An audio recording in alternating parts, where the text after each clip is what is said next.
So the next Zen lesson is that as a result of that, we know we need to understand the homeowner's perspective and recognize, again, the Zen a lesson of different people have different perspectives.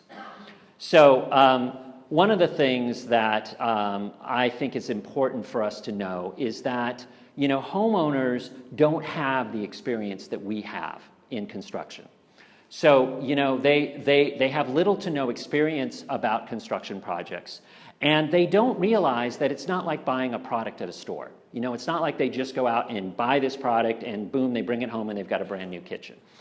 So, you know, and it's not that way in so many different ways. First is that there's not one price, right? They'll ask 3 different contractors and get 4 different prices for their kitchen, and they don't understand how that can happen. Secondly, you know, they don't even know what they have until it's done.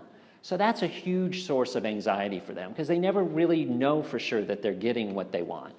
And also the fact that it takes a long time to get to that final product. It's not something that can come home for the store even in a week or two. It's something that takes, you know, many weeks, months, maybe even years in certain circumstances. So all of those can really cause a homeowner to approach a construction project with anxiety that we don't have as a construction professional, right? Because we know how it's going to turn out. We know that it's a long process. We know all of that. But our homeowners don't, because most of them have never done this before. So another thing that comes up with homeowners is this mistrust of contractors, right? Whether we want to acknowledge it or not, we unfortunately have a reputation in the construction industry as being dishonest. Now, I think Nari has done a great job of really trying to overcome that, but I don't think we've eliminated it. You know, unfortunately, too many people have seen those reality TV shows with the rip-off contractors, and that's just, you know, somewhere in the back of their minds. The third thing that we need to understand from the homeowner's perspective is that, you know, we're dealing with a valuable possession. We're dealing with their home, which for most people is their most valuable asset. So that puts a lot of stress on them as well, because this project is going to affect the value of their most valuable asset that they'll probably ever have in their life. It puts a lot of pressure on that. And then we also have to realize that we're coming inside of their homes and we're getting into their most intimate spaces. You know, what are the 2 most common areas that we remodel, right? They're the kitchens and bathrooms, 2 of the most private spaces in a person's homes. You do a kitchen remodel, you completely disrupt that household, right? And that's not just their family dinner, but it's where the kids do their homework, it's when they go down to get a snack and fix breakfast. It's their whole routine is disrupted when you do a kitchen remodel. And sometimes we don't think of that. You know, we're just going to work. We don't realize that we're going in and disrupting a family. So one of the things that I do at the beginning of my project is I send an introductory email. And in this introductory email, I want to do a couple of things. One is I want to try to help the client, the homeowner, to understand why they have these uncertainties and anxieties and help explain what I've just outlined. But I also want to try to find out more about my client. I want to find out what's important for them, how I'm going to communicate with them. One of the first questions I ask is, what's their preferred contact method? So we all know in today's world there's lots of different ways to contact people, right? So let's take my wife, for example. If I was to call her right now, even though she knows I'm here, and left her a voicemail message, when I get home tomorrow, I can almost guarantee you she will not have heard that message. But if I pull my phone out right now and text her, like maybe send a picture, I'll get an instant response.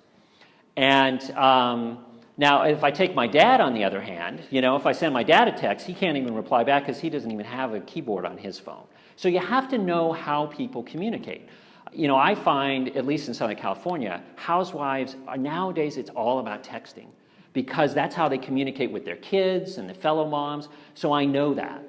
But, you know, if the husband is a professional, he does not want me to be sending him a text message in the middle of his business day. He wants me to either send him an email, call him, leave him a voicemail message.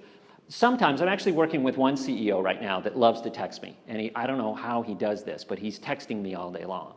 But I knew that from the beginning because I sent this email out and he told me that that was his preferred method. So I think we all kind of figure it out during a project. You start to figure out the best way to reach your client.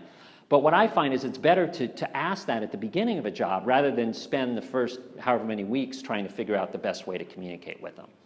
The next question that I ask my homeowners is, what's their decision-making process? You know, who am I going to look to make the decisions, right? So first, the most common, of course, is the husband makes all the decisions. The second is the wife makes all the decisions. So I've only had this happen once. So I've been dying to ask this question. Has anyone had a project here where the wife made all the decisions? Wow, that's awesome. You see, look at this. Minneapolis, Minnesota, liberated women. I like to see that. I'm going to have to bring that back to Southern California.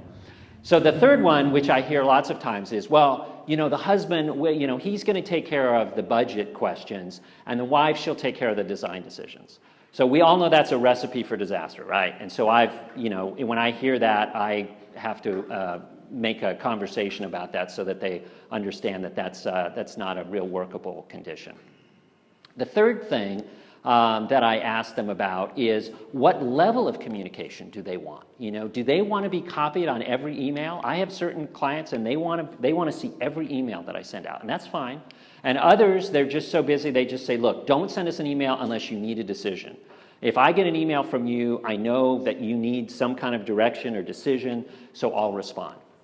So by the end of this email, I've got a very good idea of my homeowners and what they're gonna need and want.